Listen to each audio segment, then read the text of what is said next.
What is up, ladies and gents? It is your friendly neighborhood BJJ podcaster, RAF ESPARZA, coming to you with another great installment of the Bullpen.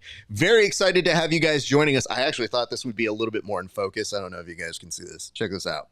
It's a Baby Yoda little mug. I know you guys call him Grogu, but he's really Baby Yoda. We all know that. Anyway, hey, I hope you guys are having a great day. We have an excellent show for you. Before we start, a couple quick reminders. First and foremost, if you like the show, like, comment, and subscribe. It really does help us. And, you know, we have some big plans in the next month or so. So the more that you guys can do that, the more it helps us out. There we go. I think I just wanted to adjust this. You can tell my OCD is on when I'm like, I'm a little off center.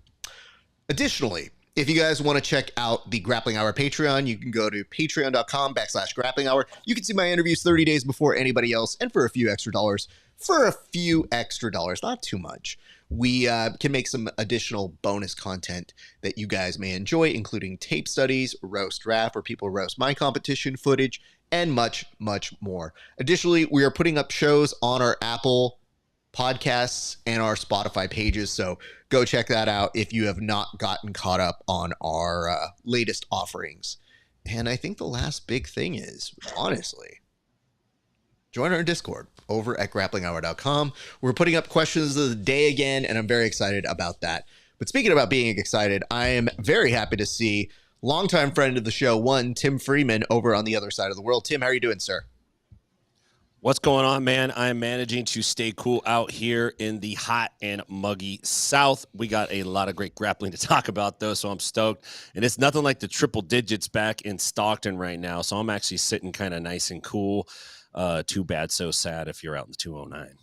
I wanted to point this out. I saw this go up, and I was like, oh, well, we have a comment, but you're the comment, so it took me a second here. Either way, I'll take whatever comments we get because this one's nice. So very happy to see that one. Yeah. And yes, we do have a guest this week, and he is a longtime friend of the show. And guess what? We wanted to bring on some of our PGF family. You know him as a commentator. You may also know him as the most statistically accurate analyst in PGF history. Don't double check me on that, but I'm pretty sure it's accurate. Ladies and gents, please welcome your friend and ours, EGGHEAD. EGGHEAD, how are you doing, sir? I'm doing awesome. And as they say, 93% statistics are all made up. So you can't listen, EGGHEAD. You cannot just be throwing out stuff like that because this is a weird world in that nobody is going to correct your stats. Like, nobody is that committed there. And we have people in the comment section who are probably very much rooting you on, including Wallow J, who said, like, comment, let's go, fellas. See, look, love that. I saw it go up. We appreciate you, Wallow. Gents, I do have a couple quick items that we should probably check on here, which is first and foremost, Egg, we caught you at a very particular time, so we're happy to have you on, but you're a busy man. You are in the middle of a move here? Like, what is happening here, sir? Yeah, Raph, I am in the middle of a cross-country move. So the movers just came yesterday and packed up everything in my house, and they're going to load it up tomorrow, take the truck out there. We're going to clean up the house for the new owners, and then on Saturday, early as can be, go west, young man. I'll be joining you in California in a handful of days. Hey, man, we're happy to have you, but you put something on the board that we didn't have the ability to do, but I'm going to bring this over to a longtime California resident in Tim Freeman. He was asking us if we have any advice or tips for him in terms of places where you can maybe go to start training, Tim. So you're tapped in. Do you have any recommendations, perhaps? Because it does seem he'll be SoCal based. We're talking Southern California. We talking inland or we talking coastal? I'm maybe living in Vista. Vista. Oh man, I think there's a 10th planet out there. I would go there if it was me. However, you might be a guy that still likes to put on the finer tailored clothing of the kimono, and that's okay. I still have my kimonos hanging up in the academy, and I slide them on from time to time when I'm feeling like choking out some students who don't know anything in the gi, and I want to feel good about myself again. I just put the gi on and get it after them. Yeah, I mean, I would check out 10th Planet. There's a lot, man, dude, in that area, there's so many good schools. I don't have one place to recommend. You've been out of that game for a minute, but there's so much good training. And if you could take the drive into San Diego or even Northern County, San Diego, there's a lot of good training out there. You're going into paradise in terms of training. Not so much in terms of people, but paradise in terms of training. So you will get acclimated, I'm sure, fairly quickly. But the nice part about at least that area is that hopefully you're going to run into more of the breezy individuals, the more people who are a little bit more like, bro, I can't even get mad because there's ocean. So I just got to go relax, man. That is my hope for you, because those people you can get along with great. And especially that jiu-jitsu culture, you and Majid Hage might become besties very quickly. I agree. I mean, there's a wealth, I mean, an embarrassment of riches of all the amazing gyms in the San Diego area. And I'm sure I'll cross train and try them out just to at least get that experience. But I think for the home gym, a lot of it just has to do with logistics. Is this something I can hit on the way to work? I mean, I was always the 6 a.m. class with my current gym just because I can knock it out while everyone else is asleep. Then, get the kids off to school, get to work and stuff like that. And we'll just have to see. We'll have to look at schedules and map out the locations, etc. I'm sure I'll find a great place. But thanks for the advice. Yeah, I think that's actually the smartest. The gym you can get to the most is usually the gym you should train at. Unless there's some like real nefarious reason why you shouldn't be there, that's usually the best gym for you because you could actually get in and do it, which is almost always more important than, oh, he's got to be a world-class instructor. I can't train there. So I want to point this out because you're a better person than I am in this regard.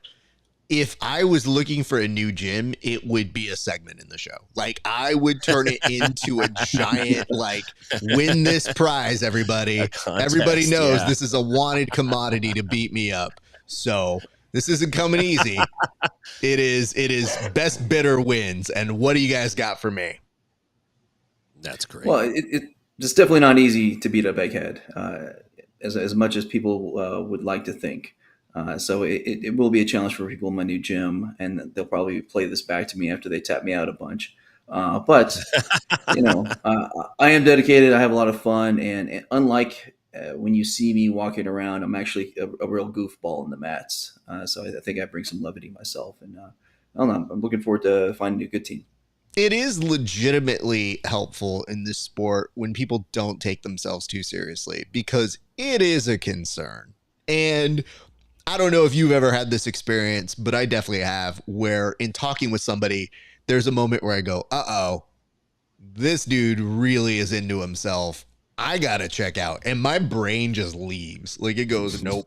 And I'm sitting there stuck in this conversation like, uh-oh, this dude hasn't made one self-deprecating joke and has talked about his medals. I need to leave. Okay. What's the quickest way out of this? So there is that. Couple quick little notes here. We want to say hello and thank you to our friends. Wallow J says, Egg is always right 60% of the time. Factual. And Moose Keys says, BJJ Balance Pod listeners tapping in for a second week. Finger red number 1 os. So thank you, sir. Appreciate you coming back. Makes us very happy to hear all of you BJJ Balance people. Last week, Matt did a great job. And the good news is we have somebody of equal ability to give a hot take here. So, gents, I'm just saying right now, why don't we go ahead and transition straight to the board? It is an interesting week, and we'll start with this.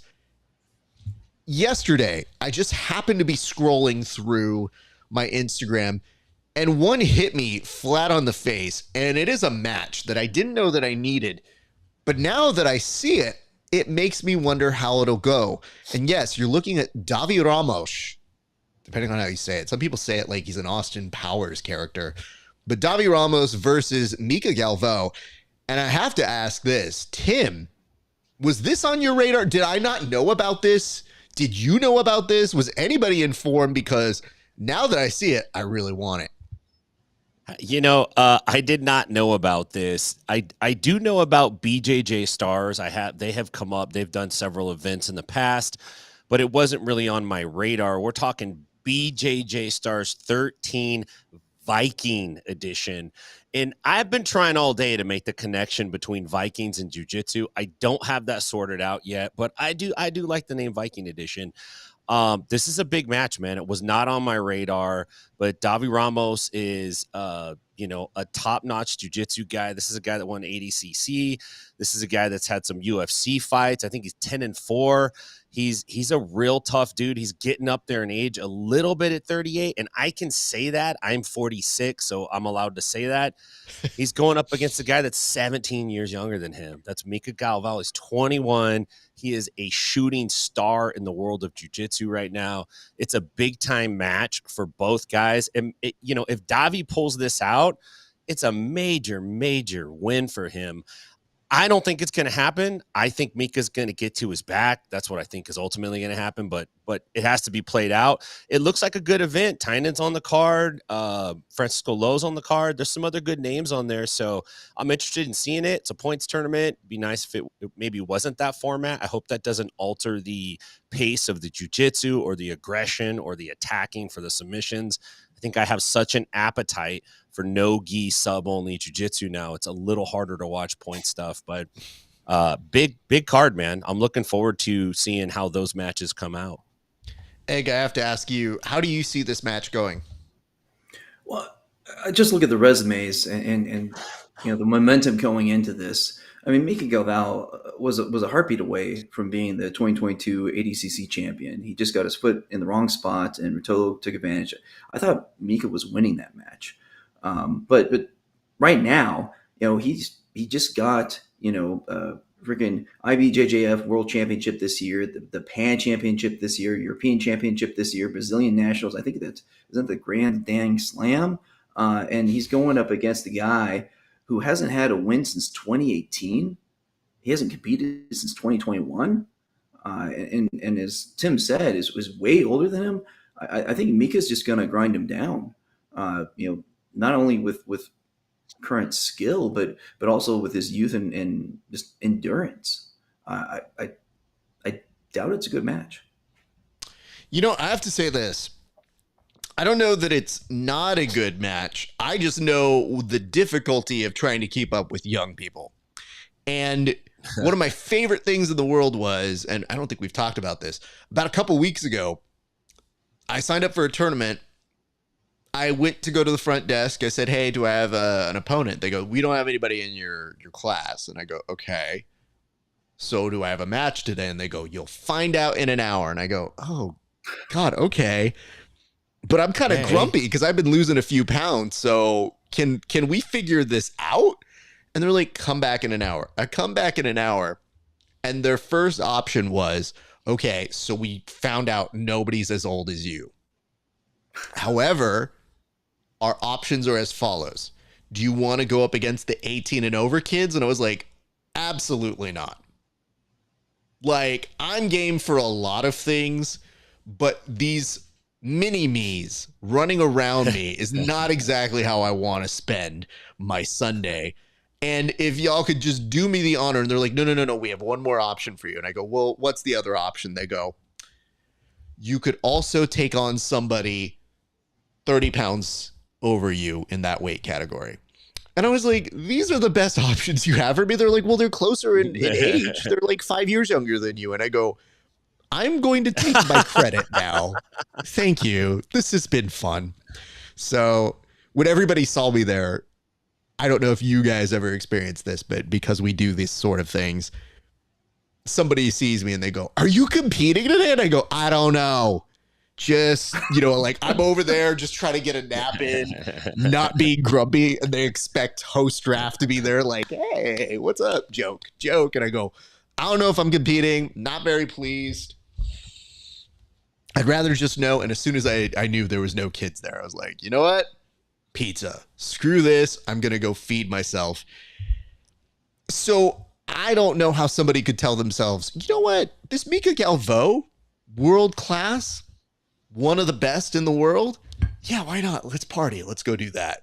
So a tough task, I would say, but I'm very pleased to see Davi Ramos is going to be in that. So it could be very interesting. Tim, you bring up a good point. BJJ Stars is not new. They've been putting on events for a long time. This one in particular did pique my interest because, and correct me if I'm wrong, this is August 3rd. So this is very close to that ADCC time where you would think maybe you're not really taking high profile matches, let alone one that close against that kind of opponent if you're Mika. Yeah. And it's in Brazil. It's not close. It's not just I don't know if Mika lives in Brazil, but he seems to be competing in the U.S. quite often. I imagine he probably trains out here mostly, probably, if he doesn't live here. So I don't know. That could have an impact on him for sure. He could get hurt. Davi's a big dude. He's aggressive. He's rough. He's good. It's not like he's not good. So anything can happen. But maybe he's looking at this like it's a warm-up match or a tune-up. But does he really need a tune-up? Here's the thing. Does Mika need a tune-up? I doubt it. He could probably take the rest of the time off and show up and still be elite level. So we'll see. I feel like we're getting a peek as to how Mika shows up at his open mat. Like, if he shows up to his open mat, he doesn't look for the easiest roll first. He probably figures out, like, nah, you're the other savage here. Let's go. And you're like, bro, do you need to warm up? And he goes, no, I'm good. Let's go.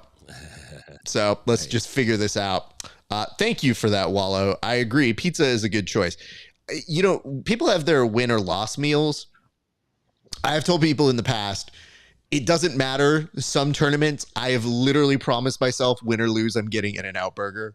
Like, I have told people, like, you know what? I'm going to get myself an In-N-Out burger if I win. And then I did not win, and I still found myself in the line. So that's the beauty of being an adult. Gentlemen, we're going to go to our next topic right now.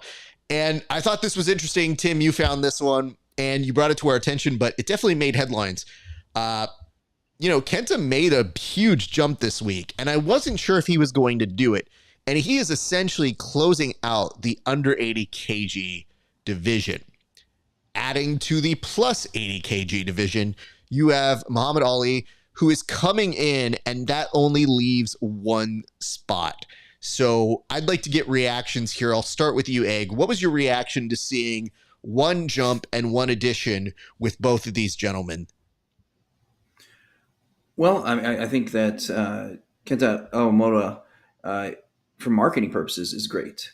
I mean, he's come from Japan, so he brings in the whole Asian market. It's a very smart move by Craig Jones. Also being a ADCC trials champion 3 times in a row, that's huge. And then when you actually look at his ADCC matchups, man, he's just run into some rough competition. 2019, he hit Paul Miao, and if you look back to then, in that little bit of time, seeing how much muscle he's put on, it's pretty impressive.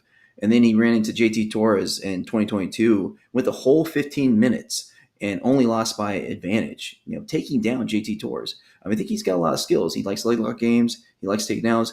He likes foot sweeps. So it could be a really good situation for him when they have those 3 rounds. He could really get some judges going his way with the way he fights. Absolutely. Tim, your thoughts? Yeah, this is not, this is another loss for ADCC. This is another guy who happened to have won the Asian Oceania trials, which kind of sounds nefarious. It sounds like something from 1984, but he won those trials. And I think Levi Jones also won those trials as well and jumped over. And now Iwamoto jumps over. This guy, he's tough. He's been in ADCC twice already, so they were probably counting on him. And now he makes the jump over to CJI. I know he's not a household name, but he's got some notable wins, man. He's beat Joseph Chin on points. He's beat Keith Krikorian. He's not a stranger to tough competition. He trains with the B team. He also trains in a lot of different places. The guy travels a lot. He's all over the place. He's a judo black belt. This is a great addition for CJI. It might kind of seem like, who's that guy? If you're not really following it too close, you might just think like, oh, they just threw some dude in.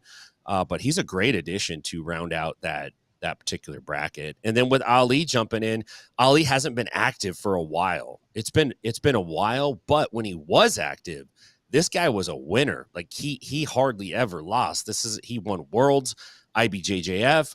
I think the knock on him, or the potential pitfall for him, is that all of his high level wins came in the gi. They all came IBJJF. I think he might have a no gi win mixed in there with his accolades, but he was for sure a gi competitor. And he's going to be stepping into a different format. It's going to be no gi. The game has changed a lot in the last 5 years, so it could be a challenge for him. But it's a pretty interesting addition. It might not be a big name like everybody wanted. Everyone's like Bushecha, Hodger, all those guys. But and I get it. I said those names too. But I think it's kind of like a little bit of a mystery bag. Like, how is this guy going to do? Maybe he will make a run and get a little further than what we expected. Maybe he'll win it. I don't think he's going to win it, but who the heck knows, man? He's tough and he's a winner. So even though ADCC's been kind of quiet, it's just like, man, they're still taking losses. At some point, they're going to need a win. Something's going to have to push for them. But yeah, man, big stuff there. Yeah, I'm excited for it. It's good for Kenta, good for Muhammad. Either one of those guys could walk away with $1 million. So good on I just him. wanted to point this out, though. There is a slight win for ADCC, and I don't know that you guys saw this. Perhaps you guys were so busy preparing for this show that you didn't see the biggest announcement that ADCC has made on their account, which is that, y'all, they have an official post ADCC after party signed at Hakkasan nightclub. So take that, MGM, Craig baby. Jones Invitational. MGM, let's go. Yeah, wow. Good job, guys. Hey, priorities, right? Priorities. I love the fact that I know there is a contingent of fans that at the last couple times they've done this, they like the ability to go up and interact with some of the athletes at a poolside sort of melee, if you would. For me, I like talking to people very quickly afterwards. I think it's nice if you're in a similar setting. I've gone to after parties in jiu-jitsu. I think it adds a little bit to the parasocial aspect of this whole thing, which is just like, Buchecha's my best friend. It's like, no, Buchecha's just trying to let loose and have fun because this shit sucks to prepare for. And this is their one day of having fun. So if you could kindly just let these guys have some fun. And I wonder now, what if Craig booked that venue for the day before? Like, is that part of something we should be looking at here? Or has Craig Jones Invitational been holding that as like their last thing to be like, actually, we have a better party and ours is at the same club where Tupac got shot? Like, what do they have in store? It's a notable place. People want to go there.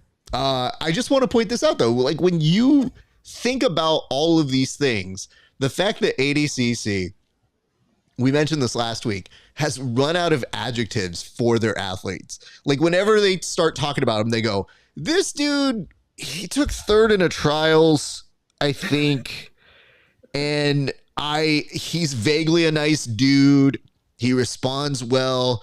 Look for him this August, whenever the fuck it is. Man, I'm so tired. Like, I feel like that's the way they're addressing their social media posts. Yeah. And I want to point this out. I don't know if you guys feel the same way. I don't even mind the announcements. I'm just kind of over the same music that ADCC has picked for every single person, because when I thumb through all of those stories, I hear the same and I go, no, keep going, and it keeps and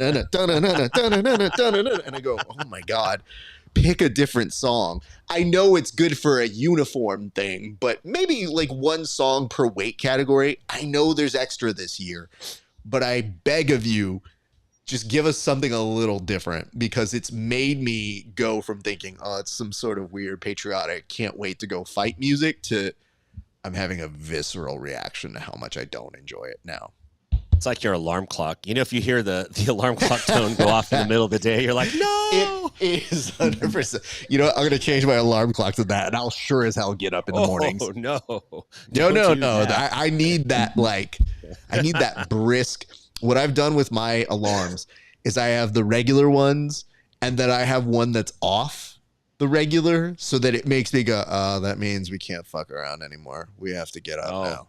That's a good tactic right there. I might steal that. I'm going to recommend that to my wife, who's a chronic alarm clock snoozer. Oh, no. Bad idea. Yeah. Well, it's hard to get up on one alarm. Hey, Egghead, how many alarms do you need? Tell me it's one. It's one, or I wake up before it. Egghead doesn't sleep. He doesn't sleep. He's up. He sleeps with one eye open. The eye's always on his alarm. That's true.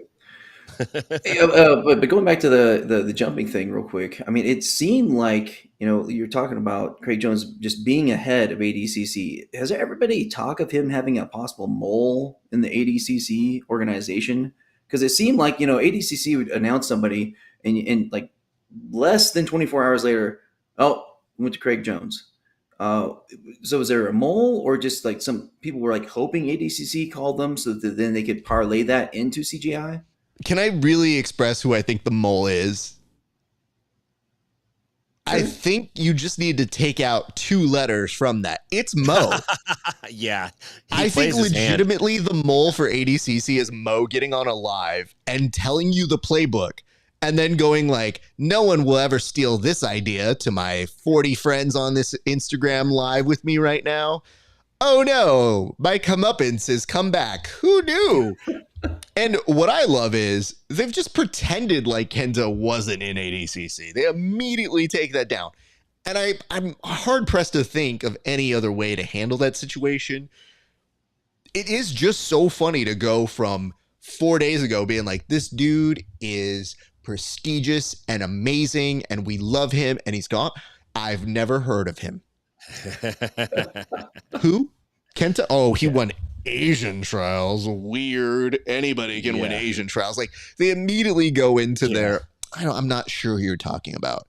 I want to point this question out that we got here, which is, this is from Tyler Sage. It says, one more spot left in the plus 80 kg division. Can we get a sumo dude in there just for kicks? I bet Craig would be down for it. Any thoughts on that? Yeah, let's do it. That's not a bad idea, especially, if one of these sumo guys has a little bit of ground game. We know they can throw, and we know they can push, and we know they know how to use their weight. So it might be kind of an interesting spectacle to see if a sumo dude could actually make it out of the first round. And Craig seems like he's pretty open to international grappling, if you'll say. Like, he's not just fixed on one particular style. I think he'd be open to it. I think that's a great idea. Yeah. Shout out to Tyler Sage, by the way. That's the super dependable wrestling coach I was telling you all about. Oh, shit. Good for you, man. Yeah. So Raf, if I could, I think I see the sumo's path to success here. I mean, obviously they push him, so they take him down, they mount, and you got to believe they're good at the mother's milk and just lather, rinse, repeat. Oh, yeah. Push them into the pit wall. It's angled back at 45 degrees. Lay on top of them, on top of the wall, and just give them a full Dolly Parton treatment. And just get it to them, man. Boom. The thing I like most about that strategy is that it doesn't require a full takedown. I think if you angle yourself just the right way, you can Michael Jackson smooth criminal your way into them, and it'll do most of the job, honestly. Like, most of you guys are talking about an actual throw. No, dude, use your weight and use that there. Yeah. And I love this as a big thing, a big obstacle for our guys. I know a lot of these guys are like, I'm ready for a wrestler. I'm ready for Kenta's judo. Oh, shit, I'm not ready for this dude to just be that much bigger than me. Right. And it's for $1 million. This dude is going to 100% pancake me into that 45-degree angle right there. So, eek. But yes, Tyler, thank you for that. A lot of chicken nuggets, man. I appreciate you. Wallow J, it says, music is where they save their money to pay the athletes. Well, it is for sure some sort of weird I hope they didn't pay for that. Yeah, I hope it's an AI thing. Like Bing AI makes some sounds to make people crazy. You know, I don't take away the fact that it could just be me. I try to approach every one of these topics on, is this just my crazy or is this our crazy? I feel like we've all heard the music enough to maybe be in the same boat of, yeah, maybe Raf's got a point on that one. So I'm just saying, not trying to lead the witness here. Let's go to our next topic, gents. We're going to make our way through this one, and we go to a very interesting progression from one Ty Ruotolo. So Ty Ruotolo ended up beating Joseph Chen. It was a very interesting match. It did kind of go the way I thought it would. What I didn't expect was for him to call out Nicholas Miragali. Tim, you were the one to point this out. I'd like to ask you your thoughts on the progression of what is happening with Ty Ruotolo. So, you know, I think a few things are happening. This is a guy that went from a rising star to a bona fide star. And he had a big time match against Joseph Chen at One Grappling. It was highly anticipated. Both guys are really on the up right now. And it was a good match. I don't like the ring size. I think it was a little small for a grappling match. I'm not a fan of grappling in the ring, but you know, and I think those guys need more time. And it's not that they're going slow. It's that they're so dynamic. They needed a little bit more time against each other for something to play out. It was a pretty good match. I did enjoy watching it. But the thing that got me was Ty was pretty fired up at the end of the interview. And he immediately, when they asked him, you know, what he wanted to do next, he was like, man, I want Miragali. He's avoiding me. He doesn't want any of me. And, you know, if you look back in the timeline between these two guys, Miragali beat Ty in the semifinals at ADCC 2022. And it was a very, very slim decision. A lot of people think Ty won. Ty hit a beautiful Uchimata on him, had him in a Dars. They had a lot of back and forth online about it, and Ty's pretty salty about it. He feels like he won that match, and a lot of people agree with him. A lot of athletes agree with him. But you know, Miragali is he's like in his I don't know what phase, man, but he's got a very interesting persona right now, and it's very much not super friendly to people who are salty towards him. And you know, he had some comments back, and they went back and forth, and then nothing has really come out of it since then. And Miragali is mostly focused on ADCC coming up, and I think Ty wants it back. So I say, man, maybe Ty wins CJI. Here's the best scenario: Ty wins CJI. Miragali wins ADCC, and someone somewhere, maybe it's PGF, maybe it's somewhere else, they get these guys together in a super fight. That would be really freaking cool, and maybe that could be the start of a real championship in no-gi grappling. You take the two winners of those brackets and you make them fight. But yeah, man, a lot of beef there, and I wouldn't want to have beef with Ty Ruotolo. I think this kid's only getting better. I don't think he's going to get worse. And I think he's not going to forget. He's going to get that one back. So, Egg, do you have beef with Ty Ruotolo? And if not, tell us why you think him versus Miragali is an interesting matchup. Well, I don't have any beef with the Ruotolos. I think both brothers are the future of submission grappling. They bring in energy, and just a will to dominate and a will to submit their opponents. That is exciting. I mean, they are exactly what we want for the CJI. They're exactly what we want for the PGF. They're exactly what every fan wants to watch when they want to tune into submission grappling. As far as him against Miragali, yeah. I think you talked about it last week on the bullpen. I think who's number one might be the biggest winners of this feud between ADCC and CGI, like you said, having to have that playoff match, if you will, between the two champions to figure out who the real champ is. But I'd be remiss because I was asked who I might want to have go up against him. May I have an additional amount of time? I know our segment time has ran out. You've got some time. I'll give you a few extra seconds. Okay. Well, I just want to say this almost a mea culpa, almost eating some crow, but somebody I'm really be excited to see him go up against would be Hinato Canuto. Mm. Going into BGF World 6, there's some detractors that questioned, his killing stroke or his killing, desire. So seeing that, he's a guy that can play on the outside and do point matches.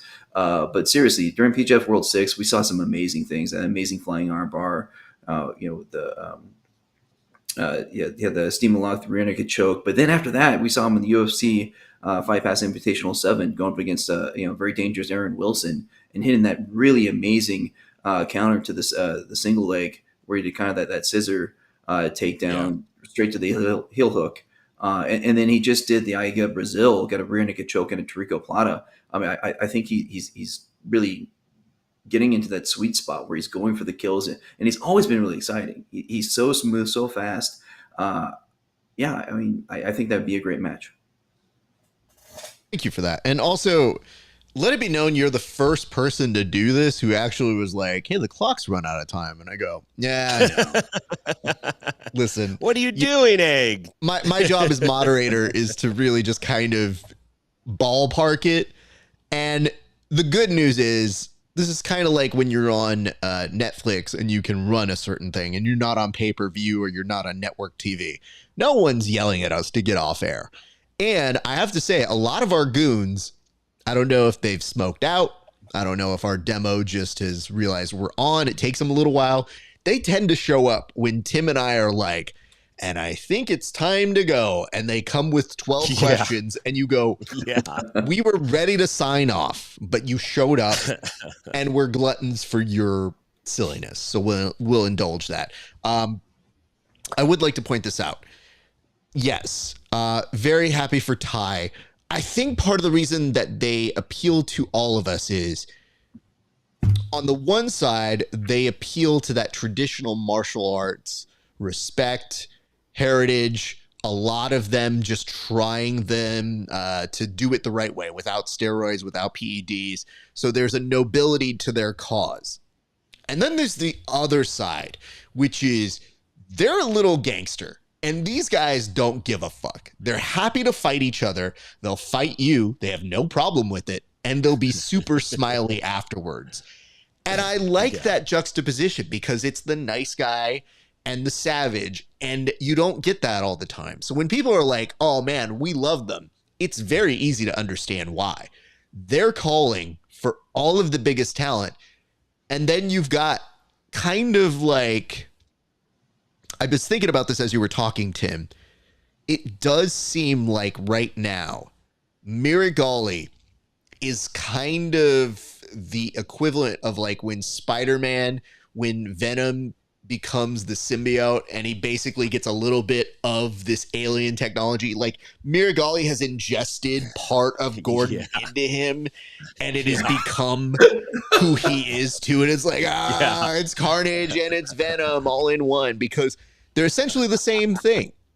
And now when you see Mirigali speak, it's just in a different language. And granted, Gordon only has shown a 3/4 competence at the English language. So a Xerox of a Xerox, it gets a little miffed in between. But there is a compellingness between him and Ty. And why not? And if they were to sign Mirigali, it's an interesting chess move because it would force Mirigali to sign with them because he's not. So I'm all for it. I mean, these guys are playing a very good strategy game, and it goes to show that there's not just the nice guy side, the savage side, but there is a very good strategy that these brothers are implementing that maybe we aren't giving them enough credit for because they see how Mirigali's playing it and they say, hey, how about if I call you out? Now you got to come play with us. And I guarantee you, because I feel this is how they act, one gets a match. The other brother goes, cool, now he's in 1FC. I can get a match with him too. And that's why we love them. Smart work, gents. And you aren't fooling me, Rutolos. I know a good strategy when I see it. So nobody's going to mistake that. Gents, we're going to move on, though. So let us go to our next topic. And I'm interested to hear you guys do this. Full disclosure, I do work behind the scenes with our good friends over at Subversive, so I will be chiming in even less on this one, unless it's maybe to clarify a few things. But yes, our good friends over at Subversive will be putting on a card. It will take place in San Diego on September 8th. And we do have some interesting matchups. But Tim, you were the one to point this out, and you said, hey, what would be your fantasy CJJ matchup? And I'm actually going to start with you, Egg. Is there a CJJ matchup that you would like to see on the Subversive card? So it's a little interesting because you said fantasy CJJ matchup. So I started thinking about all time and interesting matchups.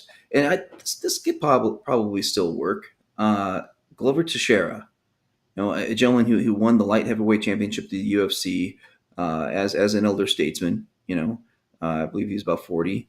Brazilian Jiu-Jitsu black belt, took out Anthony Smith, another Brazilian Jiu-Jitsu black belt, by essentially ground and pounding him. So I think that'd be really fun with some CJJ. But then, I was like, wait a second, think about UFC light heavyweights. Randy Couture. And again, these gentlemen are of their own age, around our age, Tim. But and again, another guy that can take you down, and then when you're on the ground, pound the heck out of you. I think it'd be more interesting to bring in some UFC type guys, and I think it'd be a lot of fun. Again, they're older, but if it's open hand striking, it's still serious. But they might be willing to do it. You'd be surprised. Some of the names you've said, I don't know how many degrees far off they are from us, to be fully honest. Yeah. So I can pass these things along. We'll see. But I can tell you this, Egg, without trying, you're not far off the dartboard of where we're looking at. So it is interesting to see that, because I love when Tim posted this. He was like, if you were a matchmaker, what would you pick? And I'm like, hey, bud, I'm not. I'm not. But like, I could be. So I'm not going to steal anybody's ideas here. I'm just saying they have a way I can send them up the right pole. So Tim, where are you on this, sir? Steal my ideas. Well, I'll tell you, the future is slap. I think we're starting to figure is going towards slapping. And I'm stoked. You mentioned the Rotullo brothers and them kind of having that martial arts old school kind of thing to them at the same time they're athletes. And I think that resonates with a certain part of the jiu-jitsu crowd and the grappling crowd. I think combat jiu-jitsu is the same. I think it really restores like the martial art functionality to grappling. And I'm pretty stoked to see it at Subversive 11. I think it's a cool thing. I think we need it. We need to keep this around. It's important for jiu-jitsu as a martial art to have these kinds of things, because it shows that there is a balance in the techniques that you can do when someone's putting their hands on you. Having said that, I think we keep the train running here. I think we get Miragali versus Rutolo in combat jiu-jitsu, and we let these guys settle this. I am certain Ty would be down. I think he would do it 100%. Maybe they could do it at 1. Maybe they could do it Subversive. Maybe they could do it, in a park. Who knows? But I think he would be down. It would just be a matter of, will Miragali sign on to do a match like that or not? But I would love to see that. The other two names I would like to see, because I personally think these two guys, one is good at slapping and the other is pretty good at getting slapped, but I think he's got some slaps to give, and that would be Andy Varela v. Jet Thompson. Let's run that one back, combat jiu-jitsu style, and let's see where this match goes. But we know Jet likes to muffle people. Let's just put some velocity on that muffle, and let's see what kind of effect it has on someone like Andy Varela. Andy's got some MMA experience. Andy's a tough wrestler. We know he embraces jiu-jitsu, and Jet's just a kid. But man, he's not just any kid. This is the kid. This guy, he's coming for it. When Andy slapped him, he said he wanted to get slapped. He wanted to try it. I wanted to try a slap from Andy Varela. It's like, you didn't have to do that at PGF. You could have probably just pulled him on the sideline and asked him to smack you. But I'd love to see it, man. I'm stoked for combat jiu-jitsu. I think it's super important. I'm glad that Subversive is doing this. if you could make any of those matches happen, I'm saying do it. Let me know, because as a fan, I want to see this. So big stuff there. Thank you for that. I will tell you, I don't know that the budget necessitates the money that we have for many of those names you mentioned. Of course, we would be happy to put on Andy Varela and Jet Thompson. I mean, I think they just want a place to scrap. I don't even know what their particulars are. I can tell you one person who's probably not going to be doing combat jiu-jitsu, and it's this gentleman right here. And this is how you know we're breaking news and we're putting in new things. But I want to show you this footage, and I'll show it twice. But this is a gentleman who I'm pretty sure would not take a CJJ match.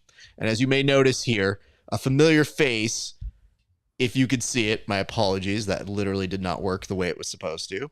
So I will drop this in one more time. If you look at this, oh, what is happening to my face there? There you go. You're back, Raph. Yeah, bro, what was that? Oh my God, now I can't nice even put that overlay in there.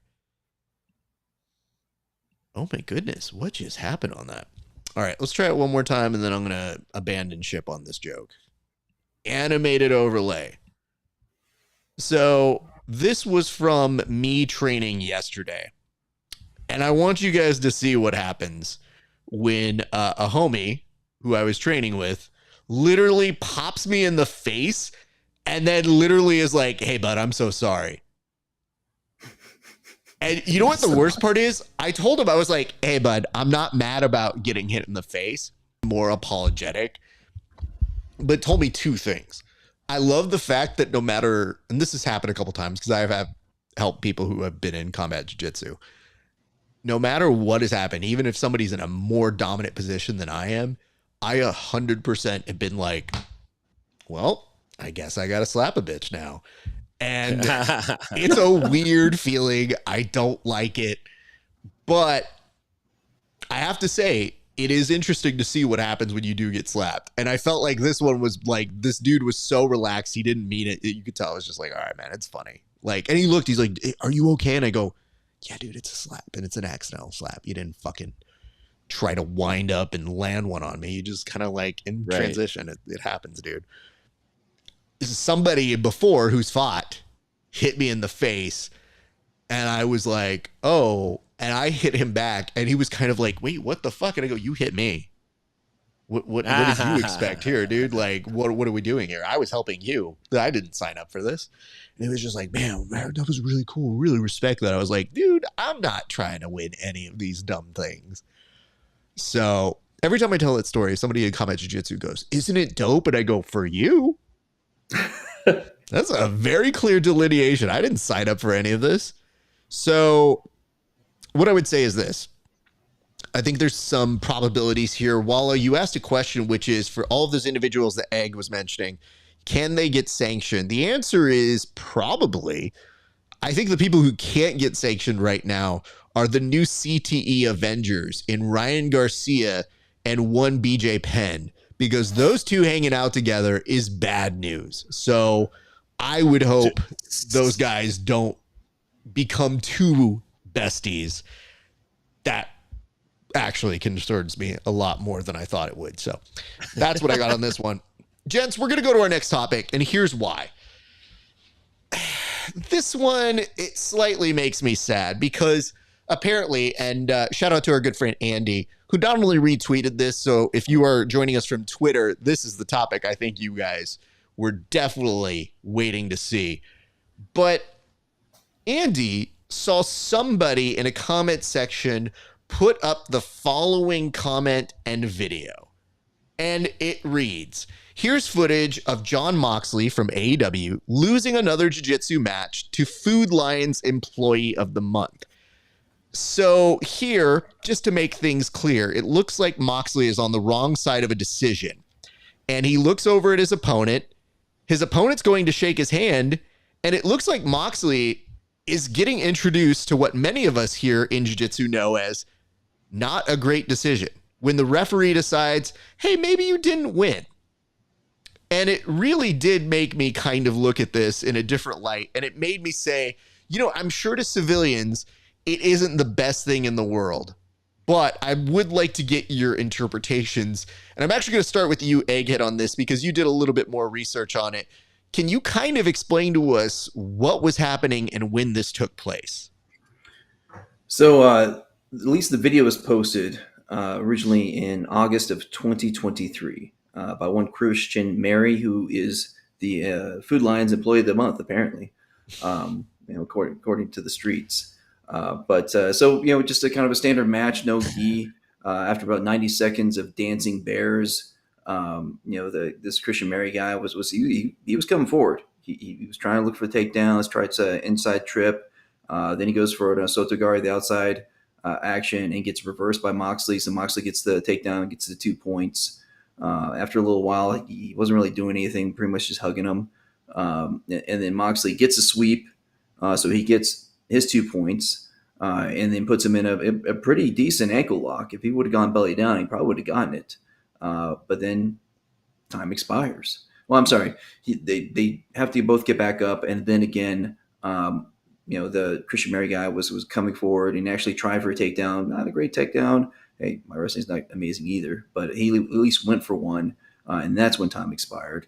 And so, pretty sure. I mean, if you're a judge in that situation, had an actual submission attempt that was, fairly close, and again, tried for the takedown and kept coming forward, and so got the decision. Thank you for that. Now, Tim, just based on the 7-second clip, take that context out of the situation. What was your reaction to it? My first reaction is this dude is a professional wrestler, and I think he probably was like, wait a minute, that's not what the predetermined outcome was supposed to be. I was supposed to win the match. Like Dave Hebner, the referee, he blew that one. Not a good call, buddy. I don't know what happened, but I'm thinking, man, this guy doing jiu-jitsu, I have a perfect opponent for him in Jamie Carnell. These guys should match up. They should be a tag team. They could be a tag team.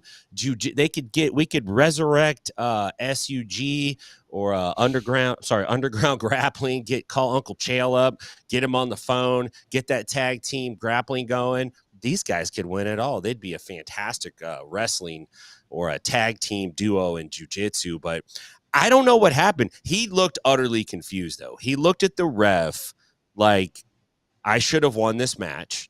I can't believe I didn't win the match. And then when his opponent came to shake his hand, I don't think he even Hollywooded him. I think his opponent wasn't even on his radar at that point. He was just laser focused on the ref. I don't know what happened, but Food Lions Employee of the Month, that's nothing to sneeze at. Why are you going to talk smack about a guy or make light of a dude being Employee of the Month? You know what I'm saying? Like, that's not cool at the same time, but I don't know, man. I don't know what happened. Good. Okay. So I'm glad we have a certain level of confusion here, and I'd like to kind of take the lead on this one. So I get this. Wrestling fans can be sometimes a little bit tribal. And yes, it is fun to maybe watch and see like, oh, how would a pro wrestler do in our world? But I think it's actually cooler that Jon Moxley is trying to do this. There are a few guys who kind of compete in jiu-jitsu who are pro wrestlers. And when you see that happen, it should be kind of dope because not everybody competes. Not everybody has to. And if you're Jon Moxley, you probably make enough money where you don't necessarily even need to remotely show up to a tournament. But I think if you look at this footage and you really, really analyze it and try to get to the core of what it is, let's start here. Jon Moxley is legitimately just confused as to what's happening. And I don't think anybody who's competed would really say this is unfounded to them, because we've all been in a spot where, guess what? We've been on the wrong side of a decision. And when that happens, you end up having a moment where you go, wait, did I just lose? And I don't know if people know this, but I've also been in a situation where I've competed, been exhausted from that moment. And I raised my own hand when I lost. Like, no one is always going to be of sound mind here. So I think Jon Moxley was legitimately surprised and had a reaction. But people are taking this 7-second clip out of context because, granted, somebody did the homework here in one egghead. But I don't think most people did that. I think most people just looked at the reaction and thought, what a bad sportsman here. You don't have the context of what happened afterwards. You don't know if maybe he went up to him afterwards and said, hey, good going, guy. And if you've competed, you know that fog exists. So it's not going to excuse anything here. It's just, why are we taking pot shots at a dude who went out to go test himself in a very different way? And probably brought some great attention to, as Tim and many of you were saying online, was that, and let me quote here properly, that Food Lion's Employee of the Month. Tim, you definitely mentioned this on your analysis, which is, why are we taking pot shots at individuals who come from any walks of life? That's the beauty of the jiu-jitsu tournament. I have been beaten by people who are just, I don't know, everyday people. That's what happens. I'm an everyday person as well. When you step onto the mats, every one of us is an everyday person. It's just fun to take the piss out of somebody here. And yes, I don't have the full context to know maybe he was being a dick. You don't know that.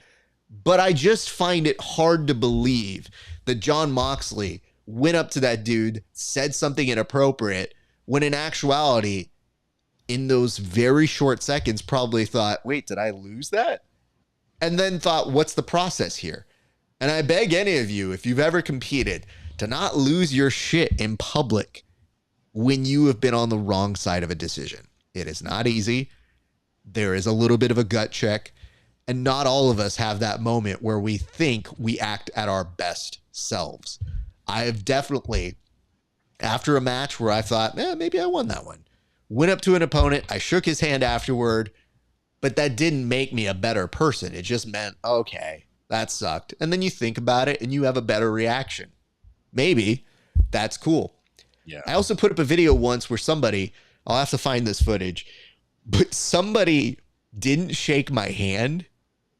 So the way it worked was, the match finishes, I got the decision, they raise my hand, I went in to shake the dude's hand, and I want to give him the benefit of the doubt, but he went to take his ankle little thing off of him that tells you who the people are. So it literally went like this. I was like, okay. Oh, God, I eked that one out. And, okay. I didn't go out and be like, fuck this dude. We made a funny video where I was like, hey, man, you know what I should have done? I should have done the Stephen Thompson to myself. And even in the video that we put up, I even said, hey, man, I don't know if this dude meant it. And if he did, so what? Like, it's not the end of the world. So to those of you who were giving my boy Andy some mess in the comment section, yes, this is an older video, but for whatever reason, it made the rounds again. And not only that, there were people in there where Andy was trying to explain to them, hey, you probably never have competed before. And everybody was like, nah, fuck you, dude. It's all about sportsmanship. You don't know a thing, Andy. And Andy's like, I train, bro. Like, what the fuck is this? So just wanted to point that out there. Andy, we love you. We got your back. The rest of you yahoos, please come take on a Food Lion Employee of the Month and see if they don't wreck your business. Yeah, no shit, right? Food Lion's not to be messed with. He actually did shake his hand before the decision. So before that video clip started, he did shake his hand after the match was over, before the decision. Jesus Christ. Thank you. You know what? I'm so glad that's exactly how that worked out, because I didn't even know that shit. Egghead did the research, looked at it, already told you he gave him the sportsmanship what's up. The only thing he didn't do is the secondary shake again. How many times are we greeting the fucking king and queen of England here and being like, sir, this is the third shake we do now. Like, get the fuck out of here, dude. It's just, I think it's a very clear example of jumping to far too many conclusions when in actuality,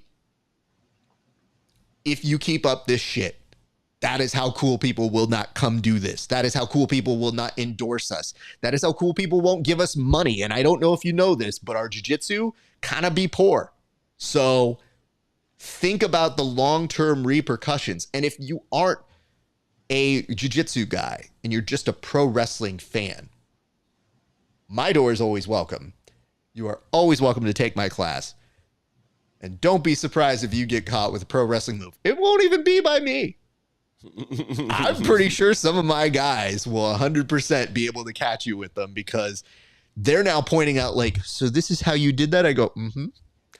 And then I see my minions starting to do shit and I go, you're not doing real jiu-jitsu. You're doing my jiu-jitsu, which is just A+ with me. Yeah. I do like this. Wallow said after the match, he did shake his hand and then gave him his finisher. Yeah, he gave him, what is that? The Future Shock DDT? That. There you go. Yeah. Good for him. All right, guys, I've said enough here, but I just wanted to bring that one up because I saw the internet ganging up on a fellow jiu-jitsu practitioner. And I was like, how is this dude getting pummeled on when he's just his reaction wasn't even that big of a deal. I've seen guys go way crazier than that way out of control, crazy over. I've seen coaches jump over the banister and run on the mat and flip out. Like, come on. Hey, shout out to our friend Raul Rosas, who I saw was watching along with us. Good for you. Raul, I have to say this. 1, you owe me an interview. 2, what the fuck, bro? Where's my interview? And 3, I don't know if you know this, but all of us brown people, everybody's yelling out chiwiwis to us. And I don't know what always to do because I don't know fully what it means. So I just know you said it's something you guys say, but now it's something that people are saying to me. And this is a great point. Jason says, sometimes I forget to shake the coach's hand after a match. A guilty as charged there as well. You know what I've done? The worst one here is I've gone up to actually shake my coach's hand before the other coaches. And I've always been like, I'm not smart after a match. As composed as I am, I think you have anxiety and nerves and it's weird. But Jason, nothing will ever beat me raising my own hand when I lost, because there's definitely a moment where I go, God, that's embarrassing. I think that's on film. It's so funny, though. Because all I'm trying to do is be like, hey, good job, this guy. Instead, it looks like I'm giving myself a participation trophy. And I go, this is really dumb. Oh, man. Courtesy clap for me. You know what it was? I legitimately thought at that point, I was like, I think you need to put me in the home now. I think I have enough evidence. I think this has been fun, guys. I'm clearly having my dementia moment. All right, next topic.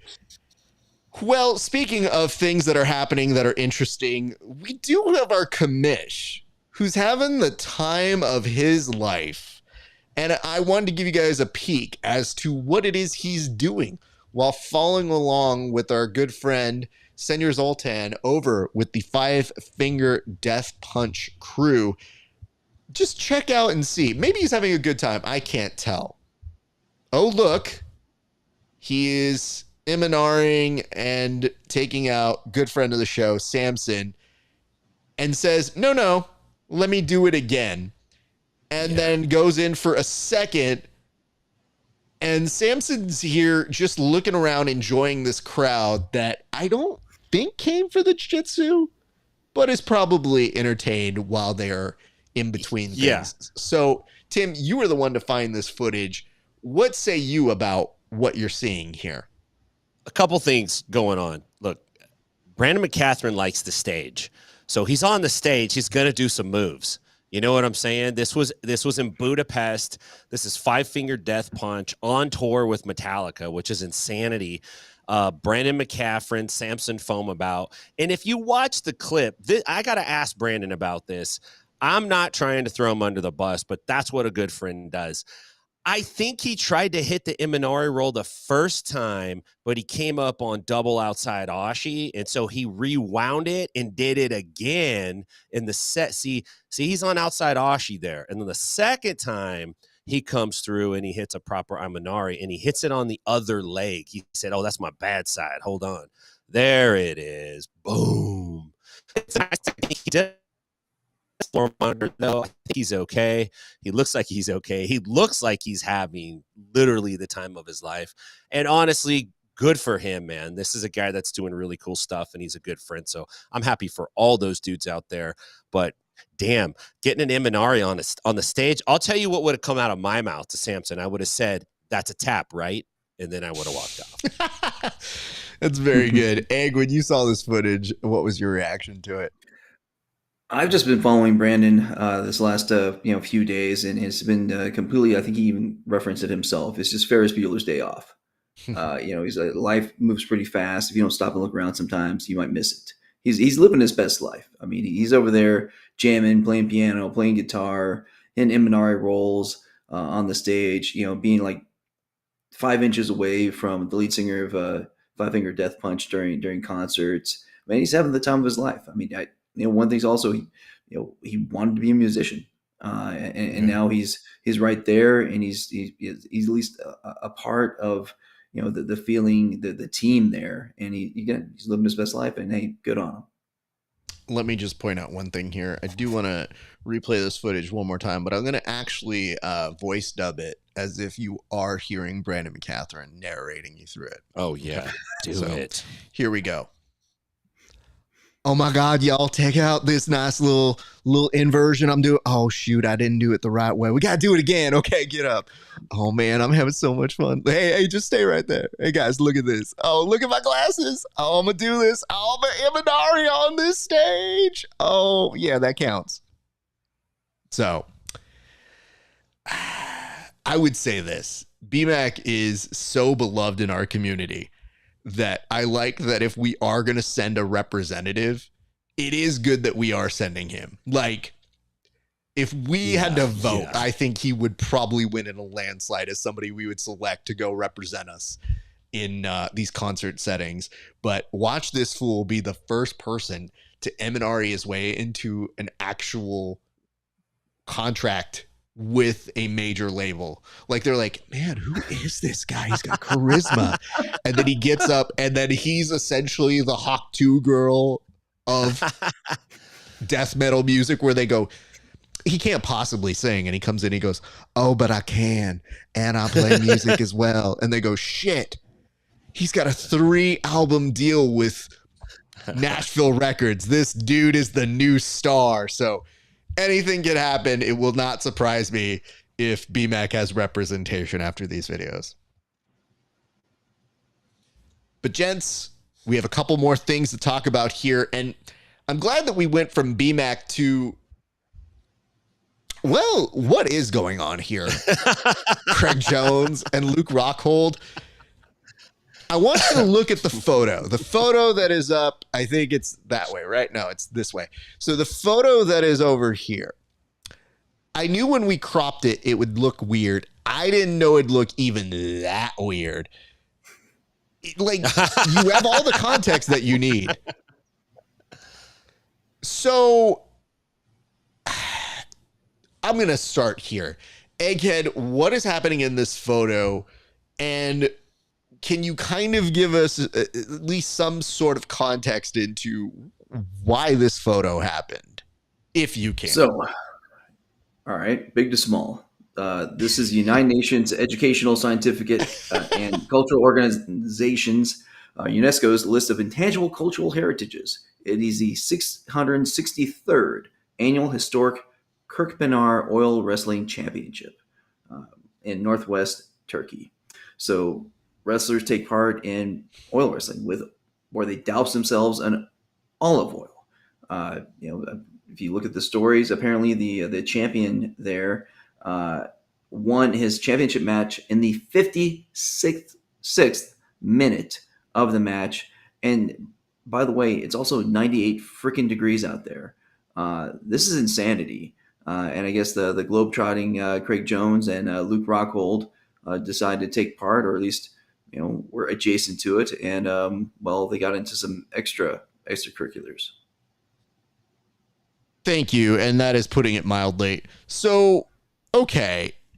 Yes, that is what's happening. And you know what's weird? You did give us good context. I still feel confused. So I'm going to go to our other side here and say, Tim, what else are we missing here? Because I want to ask this question. How does a match go 56 minutes? And how do you win this? Like, what is the intention of this? Is it just to get a submission or a pin? Because I know people have joked about this, but Craig hears the joke and goes, I hear you. If only somebody did. And that somebody is me. I'm going. So what else are we missing here, if anything, Tim? Well, you know, once again, big olive oil is getting involved everywhere it can, and it's infiltrated grappling. And it's just one thing that the olive oil conglomerate is doing to make sure people use olive oil. Look, I'm not positive, but I know that this has been around for a long time, 600 some odd years, which is wow. That's amazing. That really is actually amazing.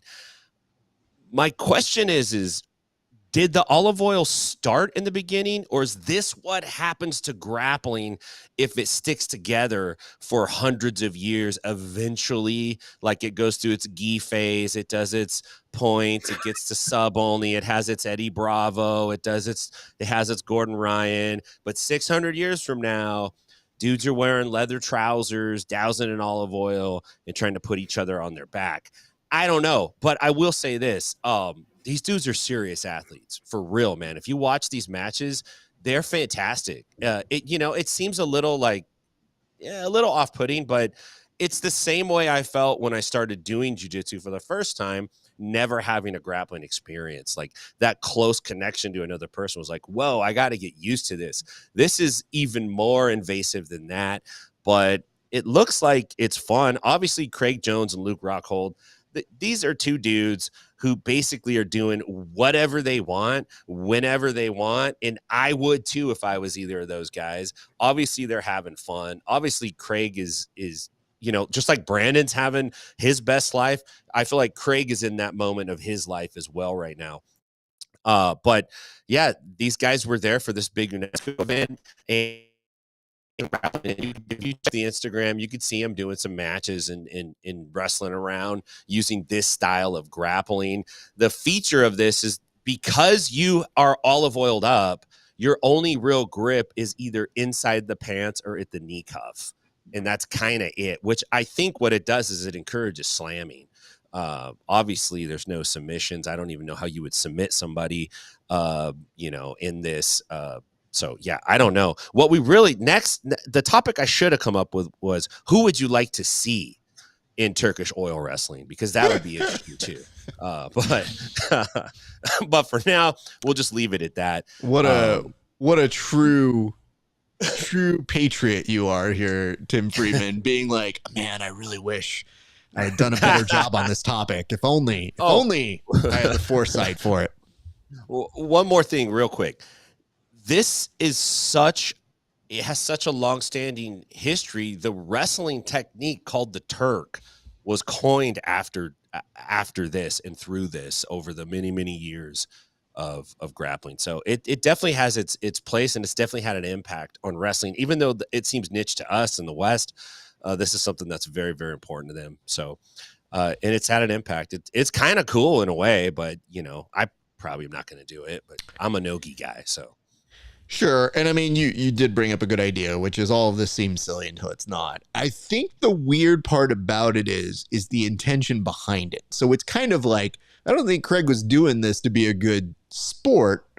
I think he has a curiosity in terms of why not? I'll just do it. I think there's the implication of, hey, this seems pretty gay and that's funny to me, so we're going to do it. And then I think the other additional aspect is him being like, hey, Luke Rockhold, what can I do to convince you to come do this with me? And I think Luke is just like, I mean, I'm in for a lot of things, but why are we doing this particular thing? And I think to him, he probably sold the like, I bet you're probably not good at it. He goes, okay. Yeah, okay. Right. No one outgays me.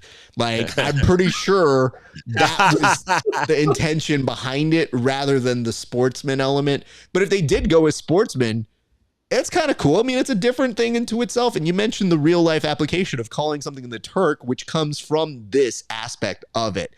The one thing it did do was generate interest from people who just go, oh, I've been waiting to these gay jokes. Great. Oh, I'm so glad somebody gave me a venue where I can comment on them, because people were ready and very excited to chime in about it. I just knew when I saw it, I go, Craig is incredibly smart at what he does. And this is going to get so much engagement, and he'll be nothing but tickled by it, that it will have accomplished what he wanted to accomplish in literally 20 seconds on the internet. He makes fun of himself so much that the New Wave crew and anybody else who wants to take a shot at him, they can't, because he already does it. He just puts the arrows in his own chest. He's like, aha, look at me. I'm silly. I'm a goof. I'm a dork. And then the whole time, his other hand is to like strategically work against you, you know? So he's a smart dude, man. He is definitely the Bugs Bunny of jiu-jitsu. You nailed that. Thank you. I do find it funny, though, that when he does do it, there is a part of me that does wonder if you're the New Wave people, if you go there and go, damn it. Like the evil guys in like the 70s kind of Animal House moment, like it's the principal, the dean going like, that's rats. The kind of reaction I think you see from New Wave on a regular basis when Craig is very aptly getting himself. Egg, do you have any other comments or notes or observations from any of this? Well, I just love Tim's point about, I kind of think about like, he's kind of like Eminem from 8 Mile. He's like, hey, okay, New Wave. New Wave's like, okay, we're going to hit him with this, this, and this, and this. And Craig Jones is like, yeah, I'm silly, I'm goofy, I do gay stuff. And he just beats him to it. And as you said, I don't know if they say rats, maybe they just like freeze. Like, we had something to say finally. We finally had some ammo. Now we don't. Okay.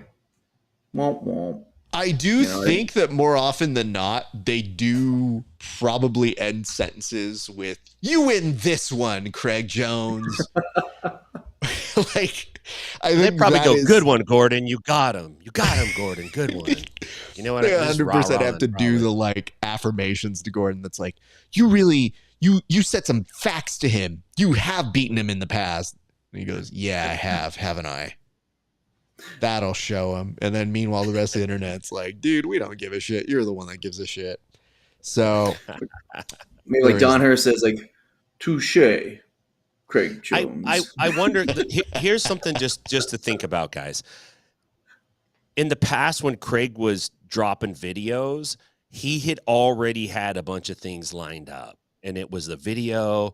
And then later you're like, oh, he was doing this then. I wonder if this is a clue as to what he's got cooking up next. Like, he doesn't seem to arbitrarily travel these days. It seems like he's like doing things with a purpose. He's having a great time, but it's like, what, is he going to bring one of these dudes into CJI? Is that why he was even out there in the first place? Or that like, there's an exhibition match. It could be that, right. That is one of the things that they put on as their resetting thing. I think that's a bad idea for the mats, though. I would 100 like they'd have to do it over to the side. A stage. Yeah. Like, it's kind of like when WCW had 3 rings, and they were like, no, don't worry about those 2. We're doing it in this one, but we need 3 for like for later. The war aspect of it. Yeah, one's got to be a bloodbath one. The other one's like where we prep our chicken. This to me is just like, it's fascinating in that as much as I can predict things, I didn't have that on my bingo card. I should have. And then once it does happen, as you mentioned, Tim, you go, is he just giving me clues? Yeah. Am I supposed to piece this together? Guys, I know who shot JFK. Like, that's what you're supposed to get from all of these Craig Jones clues, that you go, oh, okay, now I know what's happening here. Like, I think he may be in his own savant way telling us something that is larger than life in all of this aspect. Well, gents, we're going to go to our last little thing, which is our gallery. I will say I Tim, did you send me 4 or 5? I don't remember. I thought I sent you 5, but it could have been 4. We'll see. So your guess is as good as mine. Let's go to these. And do you mind sharing the context behind what it is that you sent me on them? So this first one was Andre Galvo. Yeah, he does the chin rub and then the smiley face. So earlier in the day, Craig posted a video saying, we need a heavyweight. We got one more spot open. Who should get it? And it's just like comment after comment after comment. And it's everybody tagging their friends and their homies. And this one regular dude was spamming it. Like, wouldn't it be cool if you just had a regular purple belt? Just pick me, pick me, pick me. And then right in the middle, I see Andre Galvo. It's just like, like, oh, that's interesting to me. If a guy like Andre Galvo puts his hat in the ring for something like that, like that would be cool to see. So that was one of the comments that popped up. I thought, maybe Andre's getting the itch again to get out there and compete. Interesting. So let's kind of go through some of these that you pulled, and these were in response to people who want to be in that division, that plus 80 division, correct? Yeah, they either want to be in there, or they're offering suggestions, or they're asking him a question, or they're snarking, and it's all pretty funny. So yeah. So the second one that you put up was from our good friend Mike Lady, and it said Danaher blocked me because I kept asking if Taza Garami was a junior or a senior. So this is independent of that, or was that in the same comment section? It was in the same comment section. Yeah, all these are related to that post. It's all the same. It's why I had a hard time trying to figure out. Like, this is no offense to you, Tim. It's just, when sometimes your cat drops a bird in front of your porch and you go, what am I supposed to do with this? Like, that was me when I saw this one and I go, I think I can make sense of the other ones. I don't know what this is. I hope is it from there? I'll ask him when we're live. But Mike he definitely has said, he's told me this in the past, but I do find it funny that we can't get an up or down on how to define varsity or junior varsity. It's just who wins and who we want to take credit for. So there is that. Exactly. Let's go to our next one, which was, I think, one of the first ones. So we got the Galvo one. Let's go to this one. And this is over on the side. So what am I looking at here on these, Tim? Because this is the one that has Craig, and we had a couple here. Oh, this was the dude just the one guy that said, it struck me funny that he said, do we have to be good or can we just be fat? And I think Tyler Sage was actually onto something. Like, maybe you can just be fat and go win this thing. Like, what if that's the exploit? What if that's how we can actually exploit this tournament? We can game it. You can just show up fat and win the whole damn thing. So let me ask this. Egg, do you think there's any other thing we should be considering? Because we did mention the sumo, and we did essentially use a strategy that was fat-based. Are there other strategies that maybe we're overlooking here? I think anytime where an overly large gentleman can just land on top of you, you have a good shot of winning. Whether it be a headlock takedown, even the Uchigari, if they just belly flop on top of you. It's almost like that meme. And actually, one of my old coaches was the subject of one of those memes. It's like, hey, try the absolute tournament, they said. Then had like the 300 plus pound, just guys smashing him. No, I mean, if they can get on top, they got a chance. So, let's think this through. Maybe we're just saying, we bird box this and you come in with a little thing around your eyes and you're like, well, I can't see, so I should have a grip to start. Are we looking at other things that we should be exploiting here? I like that. Should we come in with oh, you can't use one of your arms, so you're going to have to roll with one of your arms and see if we can do it? Because if these are the extra little things that will get us in there, I'm just telling you, you got to make it compelling to Craig and his band of cronies. So there is that. Let's go to your next one, Tim, because these are very entertaining. So I'm very glad you found them. How about that guy from Australia who lost to Gordon? I love that even his own fans make fun of him, and he's totally okay with it. It has 2 hearts. It is liked by Gordon and Nicholas or John Danaher liked it. I mean, it is funny, and I think that they do have to Yes. have a certain sense of humor for all of this to work. But I'm gonna look. I think this is the last one. But He it need a was big he need a big booty for grappling. So, Tim, what are we supposed to make of this one? He need a big booty guy for grappling. Is that a I think- requirement? Are we looking for that base? Well, Are we looking for something that's hard to disrupt here? Or just like, man, you really can't get rear mount on this dude because reasons? I think you're missing it on this. I think that if we go back to the sumo analogy, you could see from the uniform they got big booty. So I think that's all he's saying is basically he need a sumo guy for grappling. That's really, if I can translate that, that's what he's saying, a big booty guy. Not like a guy that likes big booties. He doesn't mean it like that, like he needs a thigh guy. He's saying he needs a big booty guy. Like he needs a sumo. All roads lead to sumo now. I can see it. It's super clear. I kind of feel like I may have wasted a lot, to be honest with you. Tim, I don't want to make it seem like we backpedaled our way into genius, but I will say it is somewhat odd that we did have these as a beginning and an end, as bookends. It's just, I want to meet the person who thought we meant, like, no, you have to have an appreciation for the posterior. Like, you have to have somebody who's like, nah, man, that ass is good. I got respect for you, homie. You've been working out. What have you been doing? Squats, man? All right, man, let's get this rolling. Because don't get me wrong, we all have those training partners that do that to get you off your game. And you're like, what are you doing? They're like, hey, man, you been lifting? You're like, shut up, dude. Don't do this. I'm the exact same size. I don't change. Thank you. They're like, no, I'm pretty sure you're lifting. I go, somebody else, not me. It's not going to work on me. Thank you. I know because I am not lifting, sir. Haha, take that. All right. I think I actually, this is the trajectory of the show, just so people can see me in this. I think at the show, I came in like this in terms of knowledge. I thought when we got to sumo, I was elevating my knowledge.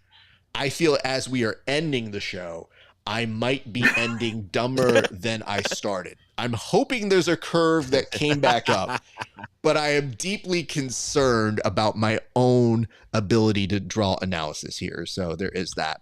Gentlemen, do you have any lasting thoughts or final things that you'd like to say before you start plugging your stuff? Tim, I'll start with you.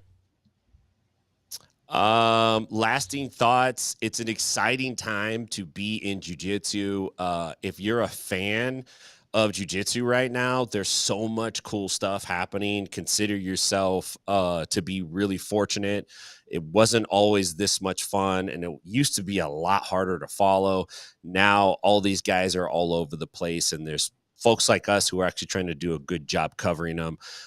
So I'm pretty stoked about that. There's lots of big things coming up. Outside of that, I'm going to plug my own stuff. Inside BJJ, check us out. We have a lot of cool stuff coming up. You could get us on Spotify and all those, all the platforms. It's on platforms that I didn't even put it on. It's just everywhere. You just do it. And it's like, okay, the machine takes it. If you're out in Stockton, you could check us out at 10th Planet Stockton. It has been triple digits out there, but you're more than welcome to come into that hot box and train. If you're out in Nashville, please check us out, 10th Planet Nashville. We get lots of visitors come through, and I'm always stoked for that. It is a pleasure to be with both of you guys. Egg, it's great to see you again. And I got to say this, listen, Egg was my secret. I texted him so many times asking for information, clarifying information, getting his feedback. He was a super valuable resource, and he wasn't stingy. He didn't Hansel and Gretel me and just give me little crumbs. He just gave me the whole pie at once, and I really do appreciate that. It's been a real pleasure to have you on today, Egg, so thank you very much for that. And Raf, you're always the consummate professional, man. It's good to see you again. I appreciate you. Thank you, sir. Egg, camera on you. Plug what you'd like to. Say what you'd like to. It's all on you, sir. Hey, well, everyone, please check out the PGF Insiders weekly show, usually on the weekend, just because it's easier because we're coming from a bunch of different backgrounds. But it's on the PGF World YouTube channel. Obviously PGF World Season 7 is coming up. I mean, it's in November, but that's going to come really quick. We're going to have 3 different qualifiers. Check out Brandon McCatherine's Instagram for information on that, or come to the PGF Insiders, and we will always have it on there available as well. It's going to be 205 pounds this time. Hey, just want to say thanks to GREASY Charlottesville. You've been an amazing home for the last 3 years, and I'm going to miss all of you. And as Raf has said, and I will now take advantage of this, hey, if you're a gym in Oceanside or Vista, California, and looking for a great student that for the last year or so has been opening up the gym every morning at 6 a.m. before everyone else gets there, and 5:30, so people actually get there and warm up. Hey, I know a guy that's trustworthy and a good training partner. So reach out to Egghead Warrior on Instagram, and maybe we can link up and I could come train at a gym. But gentlemen, thank you so much. When you guys came into the PGF World 6, you added a whole nother element. This is amazing. Honestly, the first thing we would do, all the PGF Insiders, when we got home after the night, is we would rewatch you guys. We listen from the sidelines, but then we would watch the whole show because you guys do a phenomenal job. And I don't miss you at all during the week. I mean, as far as I always catch it, even if I'm doing something else when it's on. I will make sure to catch it because it's quality. Thank you, gentlemen. Thank you, sir. That's very nice of you to say. And I do love the fact that you did take the advice there, which is you have the forum. You should be putting it out there for people. You're a commodity, sir. And not to give notes, but it did kind of come off like a dating profile. Like that was your pitch that was just like, hey, if you like someone who's tall, can reach the high things, and also isn't afraid to cook and has a good bedside manner that'll wake up at 5:30 when other people won't, how about this guy? And I don't know if they're going to swipe a certain way or another way. I have to be honest. I don't know which way is the right way, because I think all of us in this conversation got lucky. There was I think a text or a meme that somebody put up this week that said, do any of you married folks feel like you got the last boat out of Nam? Oh, yeah. And when I read that, I was like, yeah, dude, I can't date in this modern world. My wife and I regularly say to each other, like, yup, we did it. We got out just in time, because I've seen the statistics. I've seen the numbers go from meeting online from 10% to now 50%. I've seen the way people act at bars. I've seen everything. And I've overheard conversations from many of our students and friends who are like, yeah, dude, I mean, it's crazy out there. She did try to stab me, but she was a good time. Yeah. Oh, okay. She was nice, though. So Wallow J said it was Tinderish. So good to know. Well, Egg, we appreciate you, and especially making time for us. And it's such a busy week. But you know what the great thing is that I knew you always bring a certain kind of analysis to the show. And we just like having fun with you, man. Like, it was a pleasure to get to know you, not just from the virtual meetups that we had, but to actually hang out, talk to you as a person. And selfishly, we're very happy to have you out here in California. And I'm looking forward to seeing you out here more and more. So you can't get here soon enough, but please have safe travels with you and your family as you make your way on over to the West Coast, sir. Thanks, brother. All right, man. I'm going to close this up, gentlemen. I'll speak to you off air in just a second, but thank you guys for watching. Quick reminders, if you're watching this on Inside BJJ or Grappling Hour, do us a solid. Like, comment, and subscribe. If you guys aren't subscribed to both of our channels, dick move. But if you got to choose one, I'm not going to tell you which one to do, but you know the right one to do. Just saying. Just literally, it's a fucking button. Press the button that said, look, I'm looking at it right now. Press the fucking button and subscribe to us, you fucking dicks. We don't ask it. This is a free fucking show. I can point in this general direction. I think it's right here. So fucking like over here, subscribe over here, and then with your grubby fingers, give us a fucking comment, because that helps with engagement. And you know what? I'm probably going to get dinged on engagement because I said the fucking word engagement. This is the world we live in. Nonetheless, if you like our shenanigans, It helps us to have future shenanigans. So do that. Like, comment, subscribe. And if you don't know what you want to comment on, why don't you tell us what you think the exhibition match should be? Guess what? Turkish oil wrestling, already taken. Sumo, alluded to. So if you guys got something better, and you know what? Shout out to Nate Diaz. I didn't even get to do the Nate Diaz bit. I totally forgot to put that on the list. So I'm just going to say, yo, much respect. Nate Diaz gets the fucking win over that bum-ass fucking Jorge Masvidal. Fuck that shit. And yeah, did you watch that shit? Probably. Did you buy it? I don't know. Can't really make me tell you if I did or didn't. So there's that. Last couple things. Spotify, Apple Music, Apple Podcasts, wherever you get our shit. Grappling Hours on there. Inside BJJ is on there as well. You can also go to our Patreon, patreon.com/grappling hour. Support me, $5 a month. You'll see my interviews 30 days before everybody else. And for a few extra dollars, the extra stuff. Tape studies, blah, blah, blah. You know it. You know what I'm talking about at this point. All right, ladies and gents, that's going to do it for us here at the Grappling Hours, the Bullpen. We appreciate you. We love you. And we will see you back next week with a brand new episode and another guest host. But in the meantime, it's been a great day for grappling. We'll see you back on the mats.